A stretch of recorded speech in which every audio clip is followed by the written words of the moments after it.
Summertime. Warm weather, a little slower pace, and of course, vacation season, which for workers means clocking out and taking their time off. But budgeting those vacation days can be kind of tricky, which is why one workplace benefit seems like gold: unlimited vacation. And it's a perk more and more young workers are looking for during the pandemic. In a 2022 Harris poll for Fortune, over 70% of Gen Z and millennial workers said unlimited PTO was a benefit that was important to them, with some going as far as saying they would even sacrifice a higher salary for unlimited time off. What does unlimited PTO actually look like for folks who have it? Well, let's start with a positive. It's a way to address a major issue many workers have struggled with over the past 2 years: burnout. Prior to us having DTO, I did a lot of studies about how much time people were taking off, and they were only taking off on average about 7 to 8 days. That's not very much, and it was very concerning to us. Nina McQueen is the VP of Global Talent at LinkedIn, and she helped usher in unlimited PTO at the company 7 years ago. In the old model, you would have to earn your vacation like a little bit at a time in order to be able to take it. With DTO, there are no waiting periods like that. So the reception from employees is that it's great, and I think if we tried to take it out, there'd be an uproar. This all sounds simple enough, right? But there's another piece of the equation. Do folks who have unlimited vacation actually use it? Admittedly, I don't take a ton of days off in the first place. David Vetter works at a Fortune 500 company that offers unlimited PTO and says when it comes to actually taking advantage of that benefit, well, it all depends on the attitude of the workplace. My manager's actually been pretty upfront with saying, hey, you have this time, please use it. If employees don't see their managers taking time off, or they feel that there's a frown when they ask for time off, that is going to make them not want to do it. But also at the same time, it's not lost on me, and I don't think that it's lost on anyone else that I do think about, you say it's unlimited, but if I really take advantage of unlimited, are there going to be repercussions on the back end? This trepidation is common, and whether or not people will take advantage of unlimited vacation usually morphs into another question: will it impact productivity?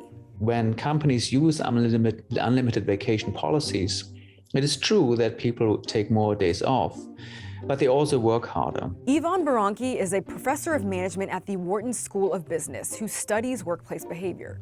Companies still measure your performance, and as they no longer keep track how many days you are there, they pay much more attention to your performance instead. This is something that comes quite easily to those people who are very productive and perform well. So those people actually tend to take somewhat more holidays when there's unlimited vacation. But other people who kind of struggle with the requirements of work, they don't take more vacation in companies where there's unlimited vacation policies. And the reason for that is, again, with unlimited vacation, the threat of firing becomes more acute. With unlimited PTO, getting ready for a vacation can also mean more stress on both the front and back end of time off of work. Think about when you go on vacation. You end up working a lot of hours before you go to get ready to go. And then while you're there, oftentimes a lot of us are checking our email, or we're trying to, because there's meetings happening, or there's decisions being made, or there's things that I have to address or whatever. And then coming back, we end up working these long hours to catch up. So because of that workload, sometimes people are reluctant to take time off. I hear this all the time across the US. Americans don't take a lot of time off. So why haven't we seen more companies jump on board with unlimited PTO? I think one of the reasons is that companies, they plan out the work that needs to be done at a given time period. They need to be able to respond to the demands of their clients or the market. And if there's uncertainty about who will be there or not, then, this makes it more difficult for them to plan. During the past 2 years, we've seen the traditional model of the workplace upended, with hybrid and work from home options becoming the norm. And so moving forward, workers are continuing to reassess what it is exactly they want from a job, both on and off the clock.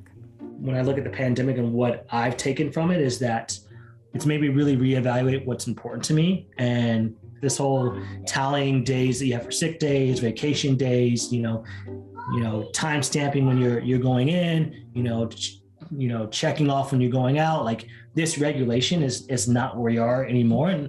And to be honest with you, I don't think it's something that, is necessary and needed. I think workers nowadays are looking at it bigger picture and saying, you've hired me to do a job, if I'm doing that job well and efficient with my time and ensuring that whatever is put in front of me, I'm checking that box and then, going above and beyond, that's all that should matter.